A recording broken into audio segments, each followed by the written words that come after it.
Andina mbusu mara yese yapera no kwasha utengeta zviona zviva kwasha asingati kutipa mari. Andina mbusu ini. Chupati pamari. Iye kama makatonga zuwa yari yaka. Aiwa. Ngati munhu matidizvi. Inspect andina kana bhusu kumba ine. Tutora chokwadi akusi kuti ndinoirate. Andina 15. Andina bhusu mama. Terera. Ngati nyaya yako ndasatipito. Unokweta bhusu yavakota. Umkwasha wako. Andinozivi. Kwakiriani. Vakati mwana wangu 15 years, ana 15 years kuna 2020 kunzvenga vakandirova ndikaenda kujeri. Avana kutoya vese ana gurushushu rake ndani muzotanga kutomuona ana gurushushu rake raanaro ndikatoenda kuchipatara Severo. ana gurushushu raanaro andipo muzi kufa 2020 akananga nese futi muzi wangu akatiza Oda. Kastigu. Unozani stara. Kastigu Timotio. Kastigu Timotio. Timotio. Unobva ku Mozambique.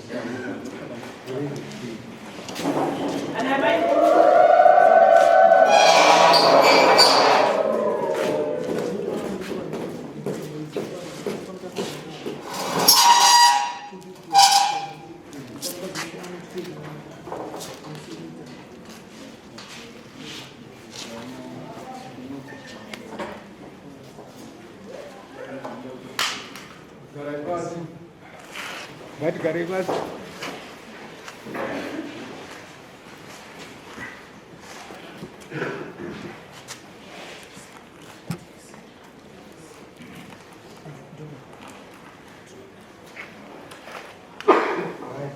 Kudare.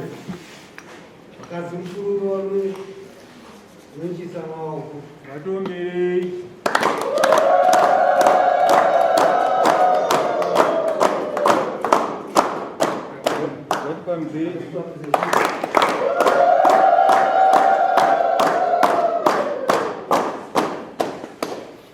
Muriato watumana wai nkosha wake tuna kwashi nkosha wake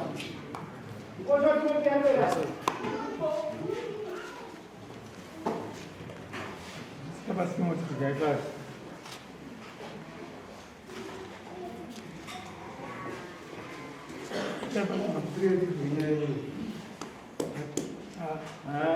Manga Diana. Ndini.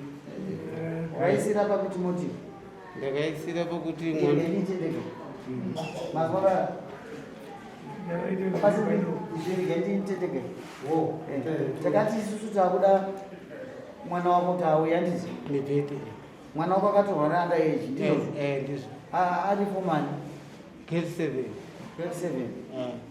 grade 7 mwana wako grade 7 form 1 yainga aita kupinda form 1 but yainga akamira nenyaya yecorona 2020 saka anga ane makore mangani ainga ari ma15 years nekuti ndova 2005 mwana wako Timotio ngawecho anonzani anonzi Lucy yauya to Lucia mbatsireo Lucia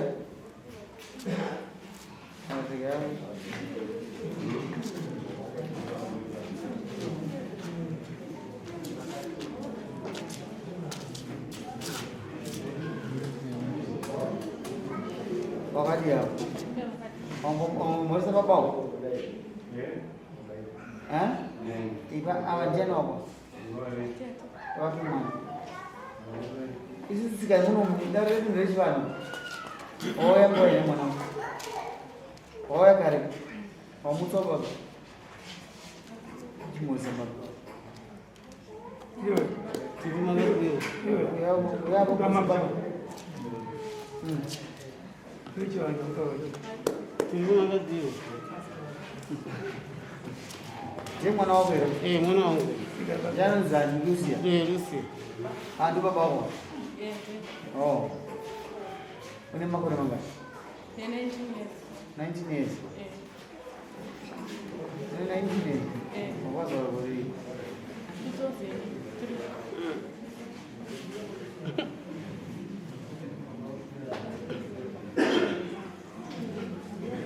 ava ndiani baba mwana yazarwari 2005 waza sanyepere nini ndoda kubatsira ndibatsire baba wako waza 2003 andana handina chibebe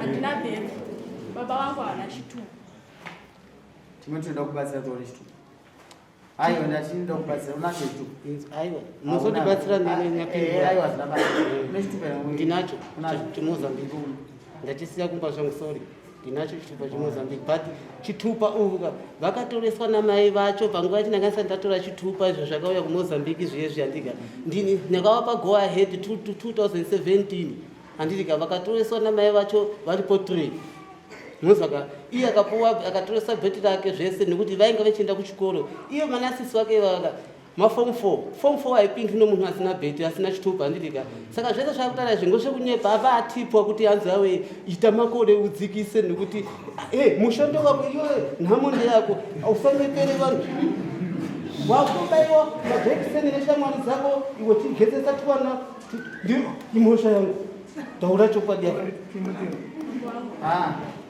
Timotio taura nini achija nemazi ndakunzwa mwana wako ndo 2005 watisika bambo wangu inandifuna kuti baba wangu abude ini nomuromo wangu ndakagara zvakanaka asi baba vangu vanouya kumba kwangu vachitikidzira hama dzepamba pangu kuti baba wako ndogona kutandanisa nematusunyasodza andinakana kufara kugara ikosvika tikatikubatsira ngousima mudari baba vako vari kumbonzi mwana wangu akarohwa ari mwana mudiki oita zvireja aaakomana asi nabazokugara zvakanaka ndazvinzwisisa murume wako nomuda nomuda asi akarohwa nemakore mamai ndakarohwa ndine 18 years ndakapera nameni saka pamberi pedaro kuti baba wako nenyepe pamberi pedaro ukuthi baba wako nenyepe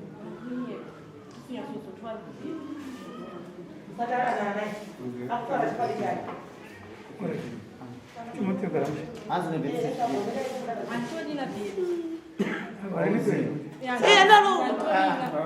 Timotio anoziva makore ako ndiani iwe nababa wako anoziva makore ako ndiani baba wako namai anoziva pawazvarwa ndiani baba wako namai mwana wako mwana wako wakamuzara musi wani musi wani musi 11 gore riki 2022 gore riki wayeuka kwawazara mwana wako wayeuka zara kwazara mwana wako naibaba mwana yakazara mwana 2005 naFebruary saka naipapa uchikutendera kuti baba wako anopeka uyo muunder age kasina nawe kuti ane big board baba havapengi ka vangapengi kuziva zvese izvozvo asi nabasa inini handinei nazvo handisi kupasa imba yako handakuya kuzopasa imba yako mosi akaitwa kudhara nokuti mwana waanaye handizvozvo asi ndito handini tunyeperi baba wako ndakubvunza kuti mwana wako wazvara nenhowasi yake saka ava ndo vanotendera musoro ungatadza kuziva makore ako iweyo ndizvozvo hasiri izvoko ndizveni hasiri izvoko kutonga nyaya tikakuregedza kuzvidaro hazvibude mosi wasira kwaparaka wakatonyenguwa handizvozvo ndati nini baba wako anopengera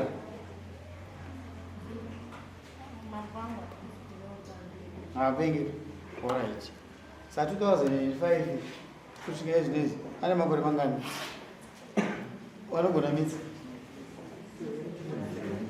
17 years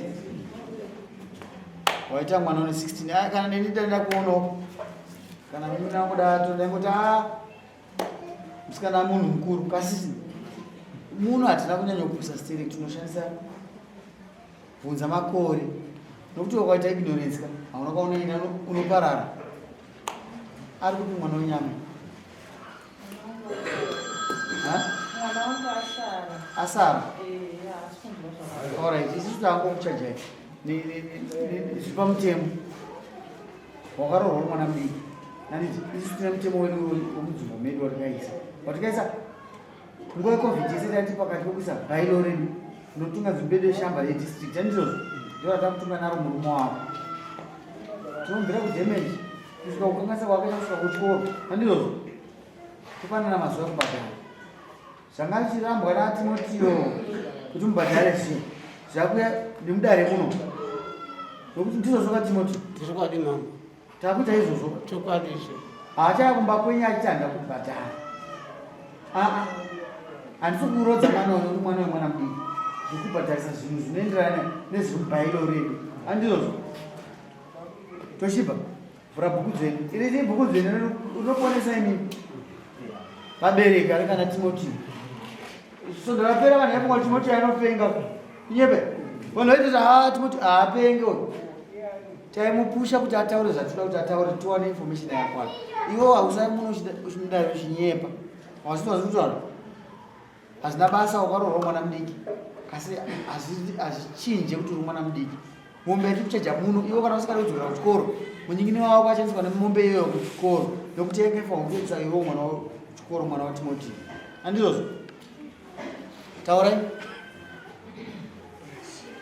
mombe dzavo i7 dzatikuvapa i7 dzatikuvapa dziri kuuya hazina chokuita babaka neroora baba vari muno mukuru zvatikuchaja muno hazvinei chokuita neroora zvichabatanidzira damage zvikobatanidzira zvimwe zvinhu kusvika tasvika pamuongo kuti mwana mudiki haroorwe ndo nhoroondo yemumabushu muno mwana mudiki haroorwe siyai vana vaveshiri mazai haana mutu andizvozvo andi penalties for child marriage and other abuses against girls.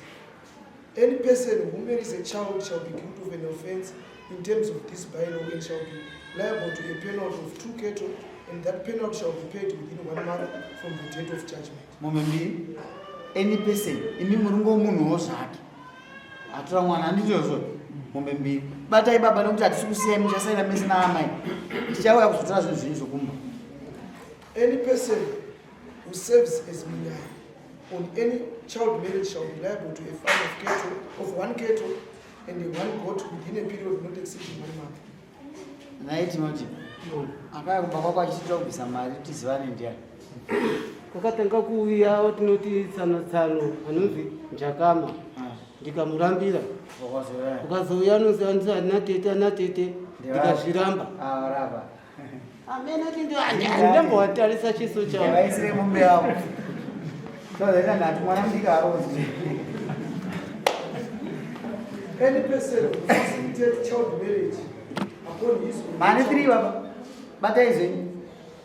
Any person who facilitates child marriage upon his own child or the act of child marriage and fails to take action about it shall be guilty of an offense and shall be liable to a fine of 2 cattle. The cattle shall be paid within a period not exceeding 2 months. Apa zviri kunzi mubereki anenge iwewe anobatsira kuti mwana aroorwe anobhadhariswa mutongo wake ndeumombe 2 zvino makorokoto iwo hauna kurodza mwana wako. The chief is empowered by this law to separate all child marriages in marriages. Ini ndine simba rokuseparata vanhu variodzana vari vanhu vadii kasi pamusoro peimba iyi manje handikwanisi kuiseparata izvi izvi. Timotio ungagona kuchengeta mwana wedu. aiwa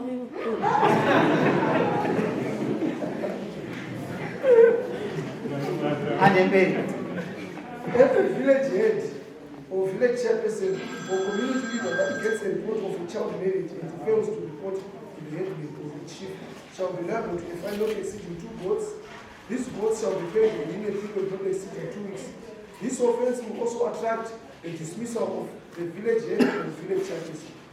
apa zviri kunzi Timotio muvillage head kana sabhuku nomunharaunda munogara akanzwa nyaya akasatora danho nemasvondo 2 tinomuchaja mbudzi 2 tobva taita kuti abve pachinzvimbo chaanenge atadza kutaura nyaya idzi nenguva handizvozvo asi pari zvino mani mugara kupi mutaundi center saka hapana kutochaja handi Any person who engages in sexual relationship with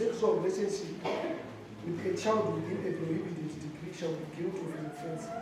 This offense shall attract a fine of 1 cattle and 1 goat, which shall be paid within a period of 3 months. Vane 4.5 iyo inoenda pane mukwasha wavo akapinda kukurara nemwana asitasvika 0.18 zero reda kuti mwana akutenderwa 18 years handiti sakataura misa mombe futi 4 nembudzi imwe chete batai zvinyama mwana akakoha mukarekeze muzukuru bata ikasikusaira toda rworo.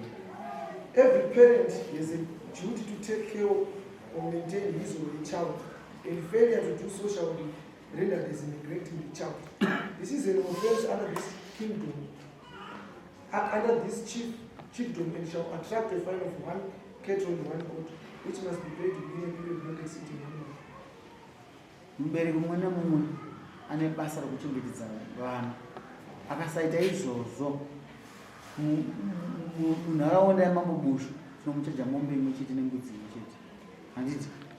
Saka vabereki vakabva vaita vaini vakabva vaita mwana wanganana basa ngarohwe uyo avata mwana wangu arohwe vaisire 85. Sexual abuse or violation of the rights of children with disabilities is an offense and attracts a fine of 6 cattle, which must be paid within a period not exceeding 1 month. Munorwara here sisi makambotenderera njere hamuna mune pakaremara hamuna munhu anoenda pabonde remwana akaremara kana kuti ane chimwe chirwere otora advantage yekuti akaremara tomuchaja mombe 7 munzvimbo medu iwo mwana wako ari right hapana kuti kuchaja. Any offender charged in the above categories unable to pay due to poverty will be employed in paid labor commensurate to the paid charge. Sasa kutaura maini zvokuti imi makaita hazi ndine urombo handikwanisa kubhadhara tinongokutsvagirai basa tichingobata mari ichibhadharwa isusu tichibhadharwa isusu kusvika musarikwa tichibhadharani uyu pazosiyiwa padhokumendi redu pakasiyiwa chimwe chinhu chiri mudhokumendi iroro mwana anofanirwa kubhadharwa mari inonzi re-entry mari yekudzorera mwana kuchikoro usho pane nyaya iyi manje uyo achidzokera kuchikoro pa pasane vanyingina vari kuenda kuchikoro handizvozvo mombe chi6 ndeyekudzorera mwana kuchikoro anouya munyingina wako imi chema ndima makabarwa isi tiri kuchaja zvinhu zvekuchengetedza vana vemunharaunda imi mutierere nekuti munzvimbo medu zvatinoda isusu vechisevhera muno munharaunda hatidiwa nhanhororodza vana vadiki itsika kaibva yamira se madzinzwa dzese dzazanzi 2 months dzimwe 1 month imwe isitava kuzotarisa kuti atete mune chido chaizvo kuti imba igadzirike mune chido chokuti zvinhu zvigadzirike zvakanaka munharaunda ino munoda kubhadhara sei imhosva makatarisa pamumberera makavhasi akawanda zvinonana damage zvinonani zvinorodza mwana kaizvozvo kasi takasisa pane chimende kuti sazviite manje anenge azvinzwisisi izvi kusati akagadzira chiniki chiri kukurova ikabisira chigadzisa chikwatudzwa nhunzvatunza dzedzinotora vana dzi munoda nguva yakareba sei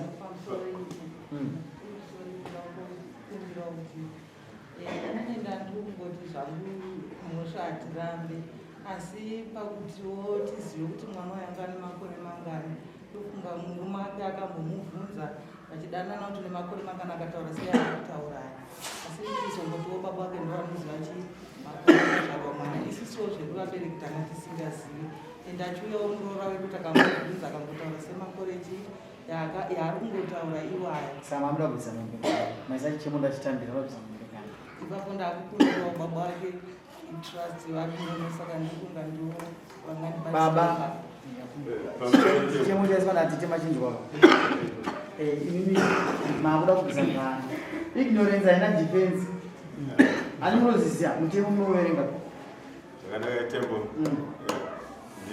ndiri kugamuchira kutonzwa nyaya ichitongwa zvakarurama mudare nokuti nyaya yanga iri papa ndekuti vana vanoshanja hatinga vatevedzere kwese kwavanoenda zuva nezuva tichinzwa nyaya iyi mugore rapera takabvunzisa makore haana kunge abuda asi aibuda ari mulaini yezvataurwa nemwana nezvakataura nemwana wangu. Mwana ari kurwara, mwana wamukoma.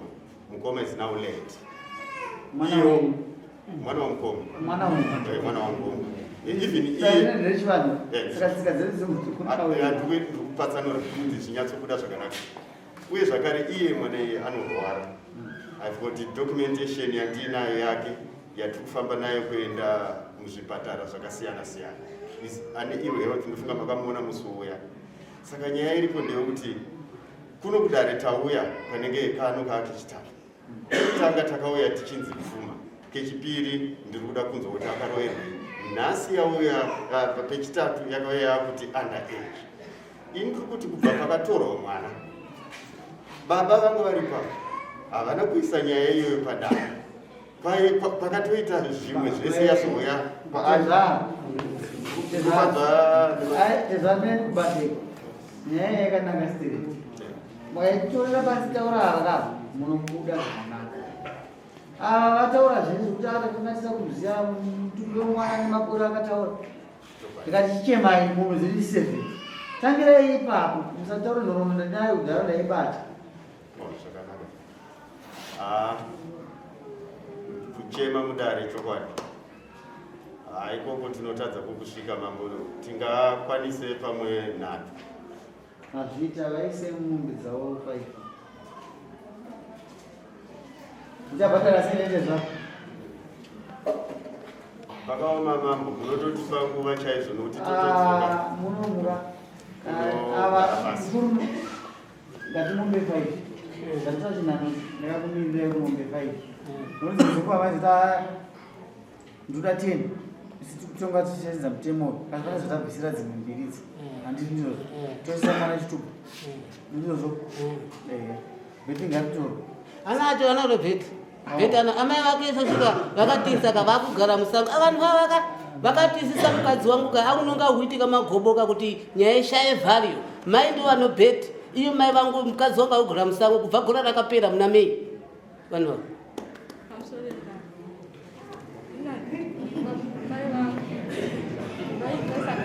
Timotio. Beri, nyara ni. Kutoshunguruzikawa handisi kutomboziva kana mai vangu chaiko. Handisitombobaziva. Timotio, nyaya yapinda mudare ise yemudzimai wavo. Kana waona kusaka mudzimai wavo unodaidzira muredhiyo. Unoenda kumapurisa wokubatsiridza muredhiyo woona kuti mukadzi wako muchimesi. Kana toudza kana zvichiika kana kuna kutoripota kumapurisa mambo vaendosungwa kwavari musango imo kuti vaugareiko musango. Takavatengera stendi nemuzita ravo nechitupa chavo. Nhasi vakuti ndanetsa nekuti vakuda kugara nemusango vachidya tuhuku musango chivo zvinomusoro izvo vakura kuti parare.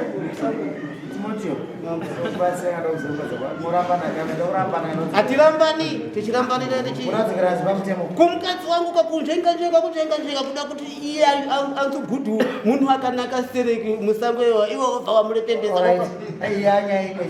Ndichaidipota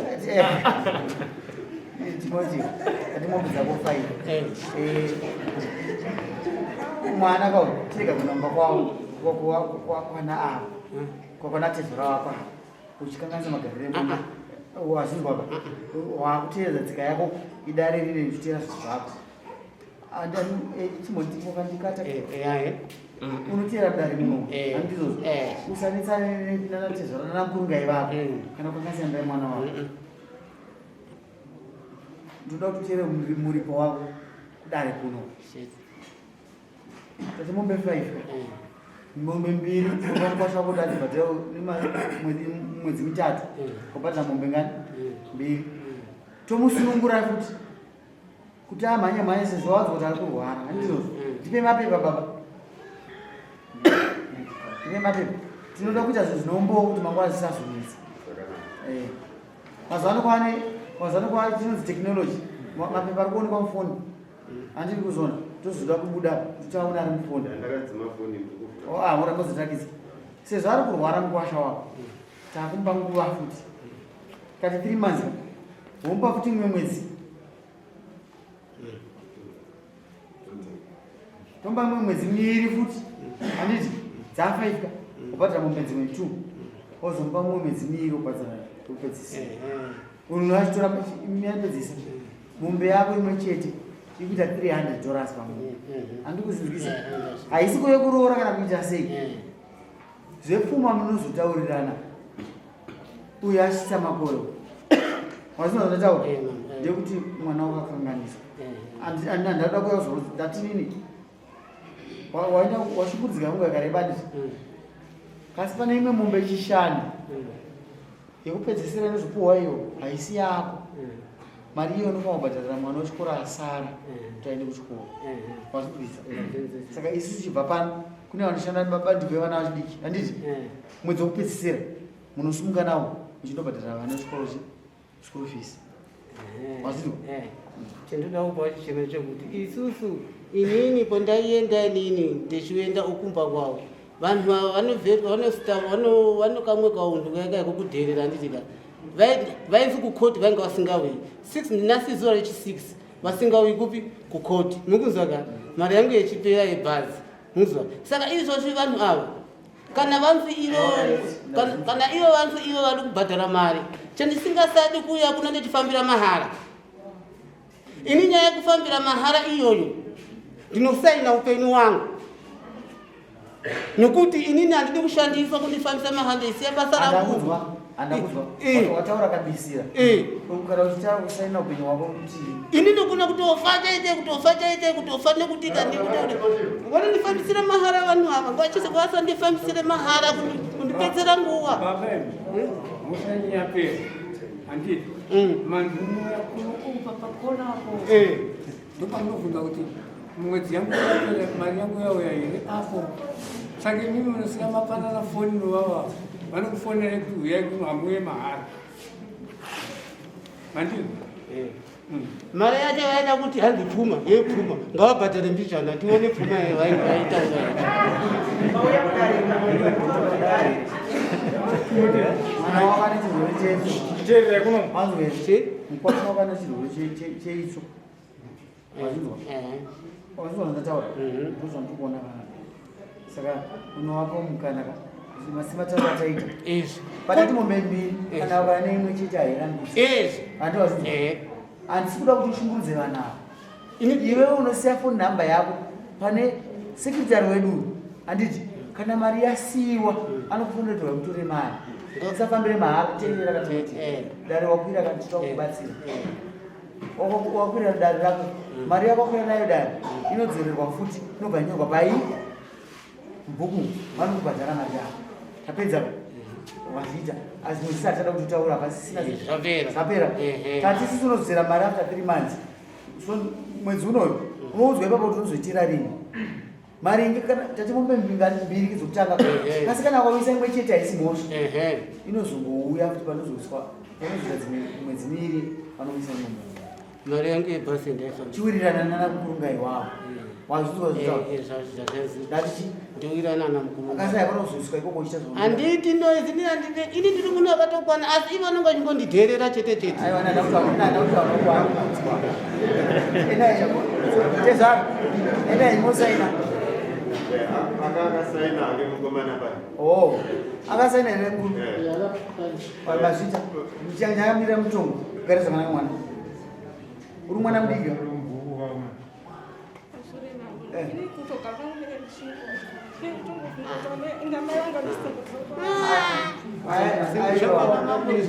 inzwa kasikana tatigara zvakane murume kuti naamai vava amai vanotsvagwa vanouya naiva unotsvagwa nini baba mira kana amai vanotsvagwa vanouya handiti saka ukachimahako unogara zvakanaka